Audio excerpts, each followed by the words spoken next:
Well, John, we cover a 5-8 NFL team.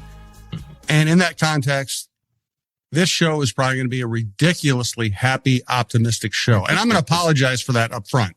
If you want to hear us complaining about this team and the bad season they've had and all things have gone wrong, well, you can pick another week. And we might get back to it next week. But this week, we actually saw some good stuff, and we should celebrate it. And we'll get to Kevin O'Connell and his messaging and how it worked this week in a 31-0 victory over Washington. But we have to start with J.J. McCarthy. I was there yesterday, and the interesting thing about him and why I haven't written him off to date is we've seen him do really hard stuff well. We've seen him lead comebacks. We've seen him win on the road against division opponents that are actually very good. We've seen him do really difficult stuff. We've seen him win a national championship in Michigan. He wasn't doing the easy things well, or the relatively easy things well. He wasn't hitting the wide open receiver in stride. He wasn't, throwing the ball within 12 feet of Justin Jefferson. He wasn't managing the pocket. He was doing so many basic little things wrong. And I didn't know if that was a good thing because it was easy to fix or a terrible thing because he wasn't being professional about it. He did all the little things well on Sunday against Washington, and all of a sudden you look up and he's played a close to perfect game. Yeah, I mean, for Washington is not a good team, obviously. Nope. But this is what any quarterback with any sort of future should be able to do against a team like this. And they're just going into the game. You could not say with any certainty that McCarthy was going to be able to have this kind of just really solid, kind of fundamentally sound game plan and execution of it. And it turns out that him being able to do that is just it's a big step in the right direction, I believe. I mean, we've talked about it a little bit on this show, but what I have always said through even the darkest moments of this season is that I did not believe that J.J. McCarthy was Christian Ponder in terms of a player who just didn't look like he had any sort of handle on the position or redeeming qualities as a quarterback. Like you said, Jim, we've seen him make big plays and make difficult situations work, throughout this season. But to see them now kind of have the 98-yard drive, to see him have just a methodical, professional performance was something that needed to happen. And I think is something that he can certainly build on and that this team can build on going forward the rest of the year, whether they win anymore or not, or whether, what happens. Having a game like this really does help take a little bit of the pressure, or maybe even a lot of the pressure off of McCarthy, because now he's got two really good games this year at Detroit and against Washington, and then a few very good moments. And, those are things that you can look at and say, all right, let's just keep at this and keep chipping away at it and see if you can start to stack more of these together. This is the Viking Update Show. He's John Krawczynski from The Athletic. I'm Jim Souhan from the Star Tribune and TalkNorth.com. This is TalkNorth.com. We appreciate you watching or listening if you're hearing the audio. We also do this show and the John Krawczynski Show, our Timberwolves and NBA show on YouTube. Randy Shaver also does his high school football show on YouTube. Everything else can be accessed at TalkNorth.com or on your favorite podcast app. We're coming to you from the Aquarius Home Services studio. It's Scott for Aquarius Home Services. Yep, Jack Frost is back, and he's not just nipping at your nose. He's eyeing your furnace and those leaky faucets, too. Don't let him crash your holidays. Call Aquarius and get $98 off any plumbing or furnace repair. Enjoy your holidays and let Aquarius take care of your home service needs. Schedule today at AquariusHomeservices.com. Aquarius, earning the right to be recommended. Hey, this is Randy Shaver. Along with Kevin Gorg, we host the show Fantasy Huddle on Talk North. Each week, we're going to break down the matchups for the NFL season and try to give you the best chance to win your fantasy football games each and every week. Join us for Fantasy Huddle on Talk North. And we're presented to you by Onyx Hunt. We'll tell you more about them here in a little bit. So he had his quickest release time. It's an awkward stat. I'm trying to find the right way to phrase it. He got rid of the ball faster than he has in any other game this year. He had his first 3 touchdown game. He had his first 0 interception game. He had his highest completion percentage rate. He ran effectively. He dove effectively, which is a great way of avoiding getting hit in the head, because if you dive at people's ankles, they're going to get out of the way. He scrambled effectively. He looked comfortable in the pocket. And here's probably the biggest point for me. Having spent so much time covering baseball and having had so many conversations with great, Hall of Fame hitters about mechanics and everything. And one thing I always figured out in baseball was, if you have the wrong thought in your head, you're going to have bad mechanics. If you go up trying to hit a home run 800 feet to left field and somebody throws you a slider outside the plate, your mechanics are going to look like you've never swung a bat before. You've got no chance. I always felt like the analysis of McCarthy's mechanics was both accurate and misguided. Yeah, he had bad mechanics. It's because he was freaking out. You can't have good mechanics if you're panicked, or if you're worried, or if you're thinking too hard, or if you're trying too hard. And it was remarkable to see him being calm, and how being calm settled down his feet, and how settling down his feet ended up allowing him to make the routine throw accurately, and how being decisive and getting rid of the ball quickly, that prevents all kinds of problems. It prevents sacks. It prevents interceptions. It gets the ball to people who are in a position and at a time where they can run with it. It beats defenses that are trying to close out your best receiver. It's remarkable how just composure led to this performance. Yeah, and I think that, to Kevin O'Connell's credit, I think we can say he finally did recognize that whether it is the right or the wrong thing, or JJ McCarthy was swimming. His head was just overwhelmed with all of the adjustments to make at the line of scrimmage, pre-snap, with all of the thought processes that he was trying to go through while a play was developing. And ultimately, Kevin O'Connell says we just have to simplify things. And I don't know that everyone on the offense was exactly happy with that, because I do think that there is a certain expectation and a standard for NFL quarterback play that when you're playing at this level, you have to be able to handle the complex and make it simple, because those are the guys who just really excel at the position. But he's very, very young. He does not have much experience under his belt, not many starts in college, certainly not in the NFL yet. And in college, while I have pushed back on the thought that Michigan never really asked him to do anything, which I don't think is the right thing, it certainly was a more trimmed down version of offense that they ran. And he made big plays, and he made good throws, and he led the team to a ton of wins and all of that. But he was not running a wide open, complex system with a lot of different checks, with a lot of different verbiage and things that you had to go through. So I do think that he was overwhelmed with the volume of plays, all of the things that Kevin O'Connell was trying to get him to do earlier in this season. And so by kind of giving him the crib notes version of this offense, it allows him to not be as weighed down by all of the things that should make this offense hum. And so I don't think it's a coincidence that he looked more composed, that he looked more sure of himself, that he operated with a smoothness and an aggression that he had not had before.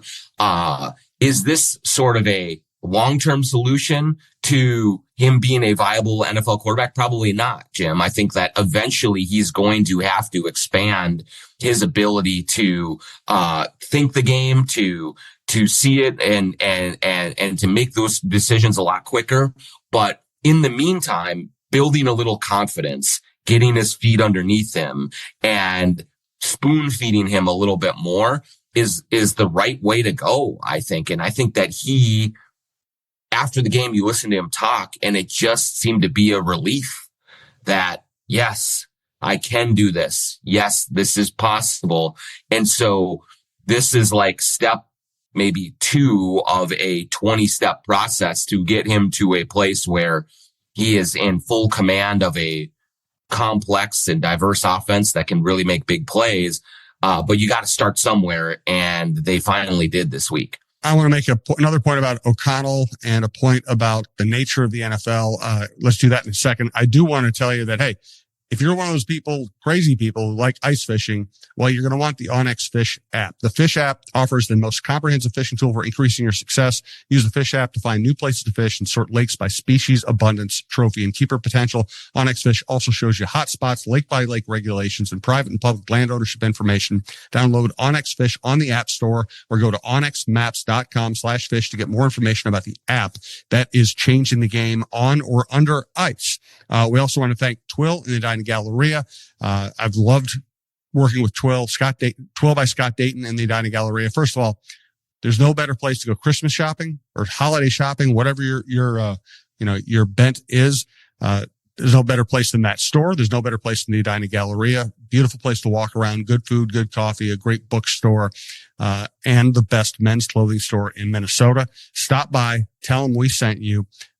You will love the selection. You'll love the fact that you can buy anything from a beautiful Italian suit to golf shorts, and socks. I mean, you got everything you want, and the staff is filled with expertise. These are people who, this is their job. They take great pride in it. They will help you. It's a relaxed experience. It's my favorite experience. Twill and the Dining Galleria, twillmn.com. So first, let me make a point about O'Connell. His reputation was built on what? Being the offensive coordinator when Matthew Stafford came to the Rams and won a Super Bowl. Stafford is one of the smartest quarterbacks and probably one of the best quarterbacks we've ever seen. Incredibly experienced as well. O'Connell comes to Minnesota. What does he do? He takes Kirk Cousins, a good quarterback at that point in his career, and helps him improve by 10%, which ends up winning them a lot of close games and helping Cousins play better in key situations. Then with Sam Darnold, what does he do? He takes a guy who had spent the previous year with Kyle Shanahan, who had played well for a month here and a month there during his career, and he helped him have a good 3.5 months. He was taking guys who had a certain level of experience and success and helping expand on that. This is different. This is completely different. And I always thought with McCarthy, as good as O'Connell is, what he does, McCarthy would have been better off like Pat Shurmur or Gary Kubiak starting his career. Run the ball, play action, bootleg, always have a tight end there for the check down, keep things simple, take a shot every once in a while, but don't really ask the quarterback to win the game as much as just move the sticks and play complementary football. And that's what we saw on Sunday against the Commanders. We saw O'Connell adapting to what J.J. McCarthy is instead of coaching him like what he hopes he will eventually be. Yeah, I think that's a great way of putting it. I mean, one of Kevin O'Connell's superpowers does seem to be, let me take a quarterback who has been put through the ringer, like has, either been criticized, has had, quarterback or a coordinator changes, head coach changes, has been bounced around the league to different teams but has physical talent. And let me just get him into my system. Let me instill some confidence in him. Let me then work with him in a way to establish to fit him into the offense that I like to run, but also give him sort of a newfound level of belief in himself because the coach has so much belief in him. Like, he does a really good job of instilling that. And I think that he so far has shown to be better suited to be playing with deeply experienced quarterbacks because, Darnold had a lot of experience. Even if he had struggled, he had been through the wars a little bit, in the NFL, had a bunch of starts in college and all of that. And same with Cousins, like he had been through a bunch of stuff. Stafford had come to the Rams from Detroit and had been through everything you could possibly go through with the Lions. And so this is an entirely new experience for Kevin O'Connell in that now, he's taken someone in J.J. McCarthy, who hasn't seen anything yet, who is just really trying to get his bearings in the league with his teammates, with his opponents, with offense, with all of those things. And he is like literally learning everything brand new. And, a couple of times where we've seen O'Connell's quarterback struggle a little bit is, kind of, with like Josh Dobbs, for instance, the first game or two was great because he was just flying by the seat of his pants. They did simplify everything really, really down to the bare bones, and he went out and executed and went well. And then after that, it was, okay, let's try and add more to your plate and expand this out. And then it really just did not work at all. And, I'm sure a lot of that is a Dobbs problem, but, the challenge that Kevin O'Connell has here with JJ McCarthy is starting completely from scratch, giving him a base to work with from the very basics. And he's talked about the mechanics and the footwork and all of the things that they're going through, and then building on it over time. And I do think that, I don't want to call it a mistake, but it does seem like the overestimation early on was that JJ McCarthy was going to be ready for the full plate right out of the gate. And he wasn't. It was clear of that. And so this is a different process for Kevin O'Connell to navigate. And so I think that he needed to recognize, and maybe now is starting to recognize, that got to dial things back and just get this kid confident, get this kid comfortable. And then hopefully over the next several starts, but primarily over the next offseason and going into next season, and you can build and build and build on that instead of just like really just saying, hey, here's the whole playbook. We got to go do it this way. And part of that too, Jim, is because of the expectations of this team. Mm-hmm. And it's a lot harder to do it, try to do it the simple way when you're really, really trying to win a ton of games. And so maybe that was the flaw at the start of this thing as well. And, if they can kind of circle back and reset it now that the pressure to win is off, maybe that will help build an on-ramp to a career for him by just going at it this season, the final 4 games, with that kind of approach. And everything we're saying here kind of explains why McCarthy previously had been great in some clutch situations mm-hmm. and bad in less clutch situations. These clutch situations force urgency upon you. They force decisiveness. You have to make it. Yeah, it's do or die. You got to do it. You got to rip the throw. You got to take off and get to the end zone. Whereas, second quarter, second, 8, and you're thinking, oh boy, I haven't gotten the ball to Justin Jefferson for a while here, and KO really loves this play, and boy, I better hang in the pocket until he gets open. You can't do that in clutch situations. You can do that in the second quarter. You shouldn't, but you can. So I think that explains why he's been so good in moments, but not consistently.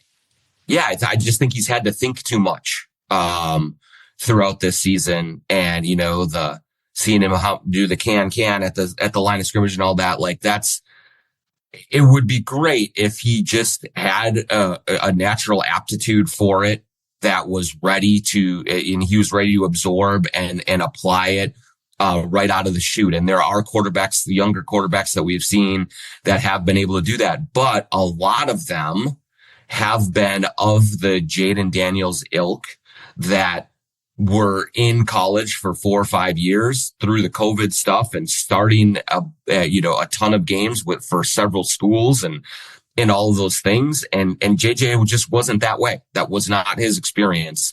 And so I just think he needs a more gradual build up to that point. And that will at least give him a chance. It doesn't guarantee, but at least gives him a better chance to be a success in this league. I will also say this. I have no idea where McCarthy's career is going. Right. But the Hall of Fame is filled with quarterbacks who had a bad first season. Mm-hmm. You can look it up. In fact, I'm looking it up this morning to write a column about it. Troy Aikman, Terry Bradshaw, Peyton Manning, John Elway, Joe Montana, they all had either mediocre or absolutely horrific first years. Some of them as rookies, some, later on. It does happen. That doesn't mean it's automatic for McCarthy. Of course not. He's got a long way to go, but it wouldn't be the strangest thing in the world if he ended up using this year to take his lumps, then he ended up being a good quarterback down the road. It just wouldn't be that unusual. It absolutely. That is a possibility. It's certainly like not a guarantee. I still remember, Jim, when I've told this story, I think with Barrero, but like, Christian Ponder's end of his first year or beginning of the second year, I can't remember. Rick Spielman had a bunch of the beat guys in his office for a roundtable discussion, and he took out all of Eli Manning's stats. Yep. Eli was and read them to us and said, "Hey, like, you guys just don't see it. I'm telling you, like, this is going to happen." And it did not happen. Like I said, I think McCarthy has shown more already than Ponder. Yeah. But,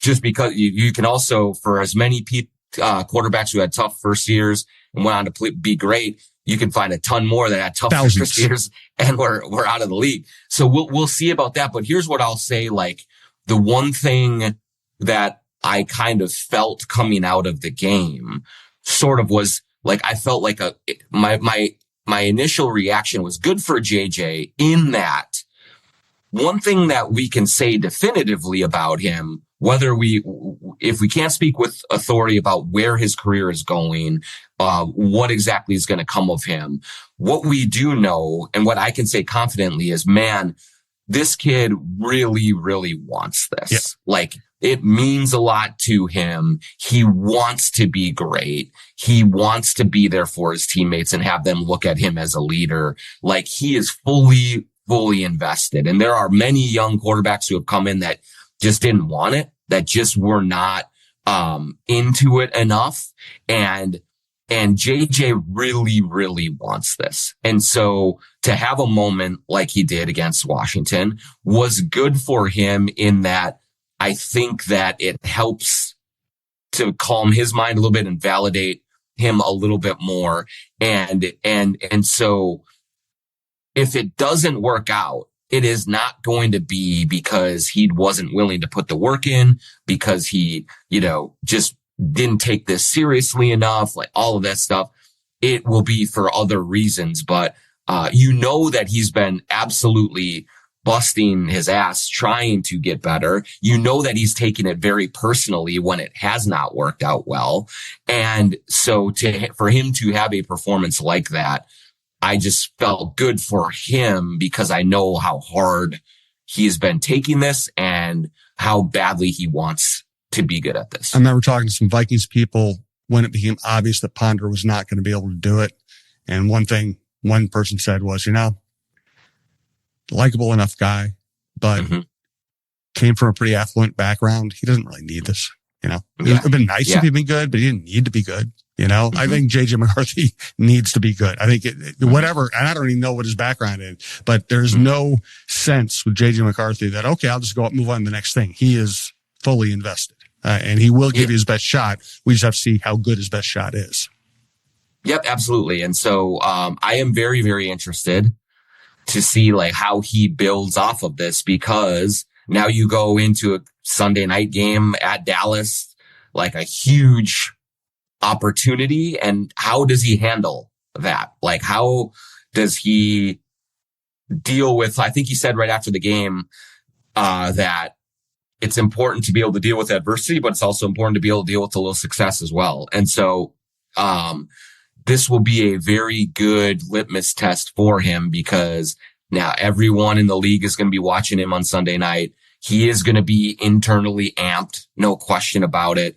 And how can he process all of this that he has just gone through and try and deliver another just really solid performance, which is what they need in that game as well. I have a point to make about what has happened to Washington this year in context of what's happened to the Vikings this year as well. Let's get to that. First, we do want to thank the Minnesota State Lottery.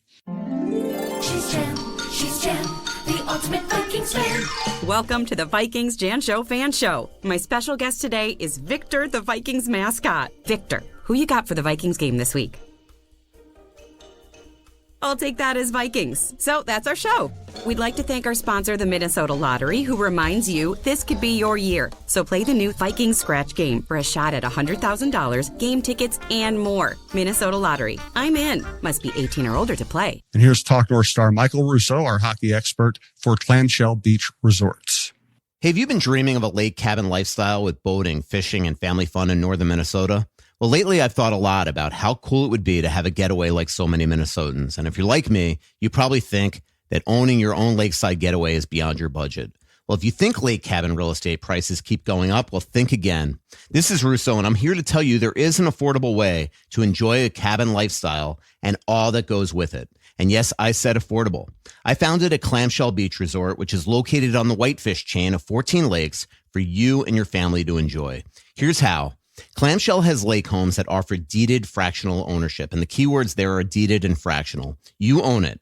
Imagine having 5 weeks a year to enjoy Clamshell with its beaches, pool, and lodge that's full of kids' activities. Is golf your game? There's a great golf course right across the road. Like winter sports? Well, you can go ice fishing, cross-country skiing, or snowmobiling right out the door at Clamshell. And there's no maintenance, no grass mowing, no snow removal. It's done all for you. And you can own a share of Clamshell Beach Resort at an affordable price. To learn more about ownership opportunities at Clamshell Beach Resort, go to cottagesonwhitefish.com or contact Pat Egan at 612-220-9819. That's cottagesonwhitefish.com or Pat Egan at 612-220-9819. Someone very close to me, diehard Viking fan, was saying, okay, yeah, JJ played well, but God, I just want to know that he's going to be good. I want it to be consistent. I want this to be just not a big deal when the Vikings quarterback plays well. And my answer was, well, you understand, if you actually watch the rest of the NFL a lot, Josh Allen has had terrible games, not only early in his career, this year. Joe Burrow had a terrible, he threw 2 interceptions in a row yesterday. Lamar Jackson. Lamar Jackson and Patrick Mahomes are going to miss the playoffs, and they're going to miss the playoffs because they didn't play well. There are no automatics. And then you look at Washington. Washington was in the NFC Championship game last year. They had the best quarterback of the 2024 draft at that time, Jaden Daniels, who was an MVP candidate. They had a coach who'd been to the Super Bowl before, so it didn't feel flukish. They could run the ball. Daniels was spectacular. They had good receivers. They had a good defense. They are now 3-10. They've lost however many in a row. And they look completely incompetent on Sunday. It just shows you this league, injuries and quarterback play. I wouldn't even say turnovers, because turnovers sometimes are a result of all the other things that are going on. Injuries and quarterback play. I mean, if you can stay healthy and you have a good quarterback staying healthy, you got a fighting chance. If you don't stay healthy, or if your quarterback isn't playing well that season, Patrick Mahomes is going to miss the playoffs. I mean, so it's not just about the quarterback, but whoever your quarterback is, even if he's going to the Hall of Fame, he's got to have a good year this year. So you look back at, everything that's happened this year, as bad as season has been, and it's been a horrific season. McCarthy plays 10% better, and they have a few fewer injuries, and they won a couple of close games. They just aren't that far off. Yeah, and here's the other part about that, Jim, is that, your friend or whatever was talking about that. If you would have taken a poll at the end of last season and said, what is the pathway that you want for this team to take?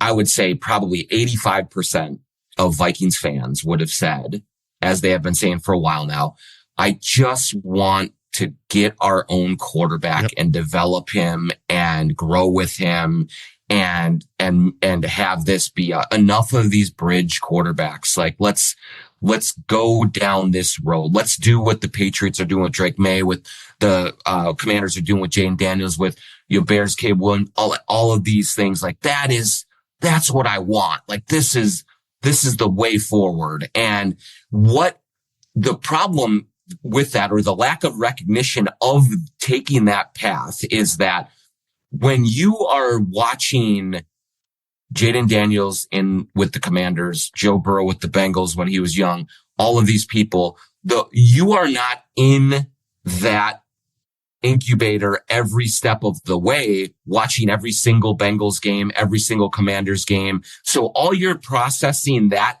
situation with is what you see on highlights on, Sunday Ticket, whatever it is, on Twitter, and like, oh, here's Jay and Daniels throwing this pass, and isn't this great? And in general, like, if you just take the wide angle view of it, it is great. Like, you start at one point, they get better and better, you go there. But when you're in the trenches watching your team week to week, even like watching training camp practices and dissecting all of the coverage, you look at it and say, man, JJ looks terrible this week. Oh, this isn't working. Like, what's happening? But really what this is the process that every team goes through. It's just that you're paying more close attention to this Vikings process because you're a Vikings fan. And so the day-to-day grind of developing a young quarterback like this is just that. It is not a linear progression from arrive, take the reins, just kill it all the way. And man, this is fun and exciting and everything is great. There are bad days and there are difficulties that everyone goes through. I think that McCarthy has had probably a few more of them than some of his, contemporaries, but still, like, this is the process, man. Like, this is what you guys wanted. You wanted the young quarterback. And so now you're in it, and it's very hard week to week in the NFL to lose a game, 2 games, and not just want to jump off a cliff. Like, that's the nature of it. But the smarter fan, the more pragmatic organization is going to understand that this is going to be a bumpy road. And the worst thing we can do is panic or just say that everything is great when everything is great. Like, you have to maintain a level head. And that's very, very hard to do when you're in the just day to day of it and you're paying such close attention to it, where they were not paying attention to what Drake May went through last year. They were not paying attention to the difficulties that Josh Allen had early on in his career. Like, they just see now where Josh Allen is now and be like, yes, that's the way to go. But you got to endure some stuff. And right now the Vikings are enduring that. Last note for today's show. Again, we appreciate you watching and or listening. We've both been hard on O'Connell for certain reasons, certain times this year. I certainly have, in print a lot. I give him credit for his messaging this week. They lose, they've lost a couple of brutal games. We know they're out of contention, and, the games, and I ran a bunch of people already the last 24 hours saying, oh, great. Now they're winning games when they should be losing to get a draft pick. All that stuff. Listen, they're still professionals. The coach is never going to tank, right? If the ownership or the general manager decides to tank and take some people off the roster or whatever, that's a completely different thing. The coach and the players are not they shouldn't tank. They got to play it out. They also have to learn how to win with JJ McCarthy as their quarterback. So I think they have to continue to try to win and play these games like they're meaningful, because they are meaningful. So I thought the fact that O'Connell and his coaching staff came up with the idea, hey, think back to when you're 16 and what it would have meant for you to be in the NFL, making good money on a team, with people that you like, playing in front of full stadiums on national TV. Think about what the 16-year-old you would have thought about playing in this game. I thought it was great messaging. And of course, you got to win for anybody to even mention that you said it during the week. Sometimes the best messages get buried because you lost. But I thought it was, I thought it was not only shrewd, I also thought it was refreshing, because the NFL is such a brutal game. It's such a brutal business. Short careers, devastating injuries, fan reaction, everything, dealing with people like me and you. It's a tough job. And I really thought that O'Connell did a great job giving his team a refreshing message going into this week. I think that's, if you want to look at all of McConnell's strengths and weaknesses, or all of O'Connell's, strengths and weaknesses as a head coach, one of his greatest strengths is understanding what his team needs to hear in whatever moment it needs to hear it.